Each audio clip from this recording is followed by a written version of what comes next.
Thank you, Abraham. As I listen to your words, they're like gems. You know, you throw these nuggets in there too. You know, you're addressing people's questions, and you just say things that just shake up, the mind. And there's just something I picked up. That's our game. Yeah, I know. Because if you look at things the way you've always looked at them, there's no expansion. So we are finding a different way of expressing it so that you can hear it. And it causes an awakening. Yes. Well, we have to say, if you weren't awake, you wouldn't hear it. But it's sort of rendezvousing. So it feels like the words that we offered were what woke you up, when really you were awake and rendezvoused with the words. That's why as you listen back to these recordings, you're hearing, as you're here together in this forum, you're hearing it at a vibrational level that you are in sync with. But as you listen next week and the week after and the month after, you will realize that on these recordings are levels and layers of information that you will rendezvous with in readiness. Wow. You see. Two things. One was just the last thing you said about, okay, we're source, we're a physical extension of source.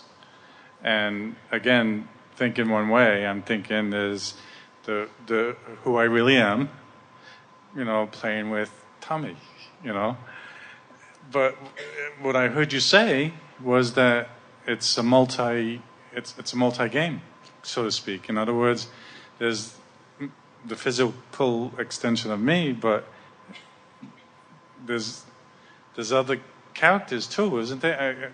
That's what I heard you say. Like, in other words, this who I am is playing with Tommy, but in this dimension and possibly another dimension, there's another character that is leading to the expansion of that which I am. Is that correct? It is, in a sense. There's a better way of approaching that, and that is to say that you could not be who you are if it were not for your interaction with others, because your interaction with others and the way you have perceived them, the way you have been perceived by them, the way they perceive you, is all part of a mix of the vibrational dance that we are all part of.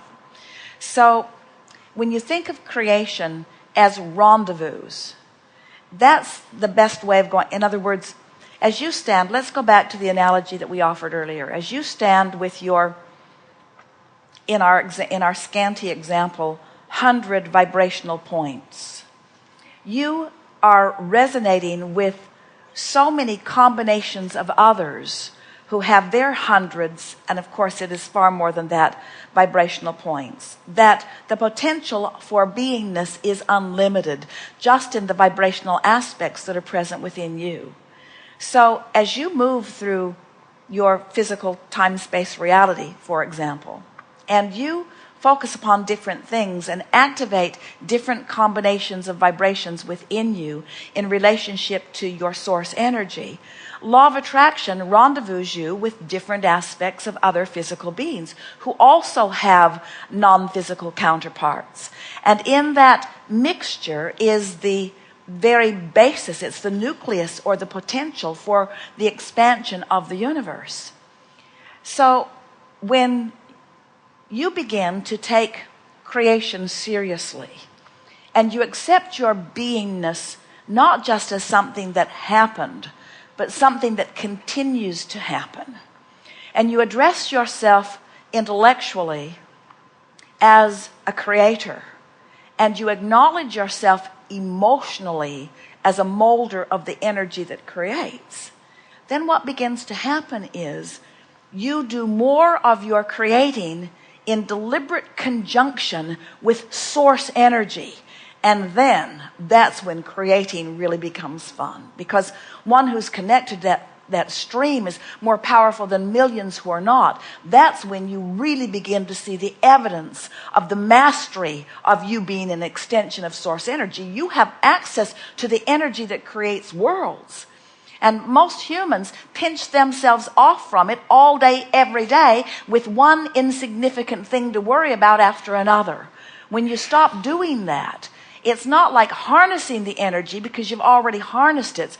It's about allowing the energy that you've already harnessed to show not its power to you, but your creative power to utilize it in the way that you choose through your intentions. Wow. Creating is happening all around you. But the difference between deliberate creation and creation is the difference between mastery and blawdom.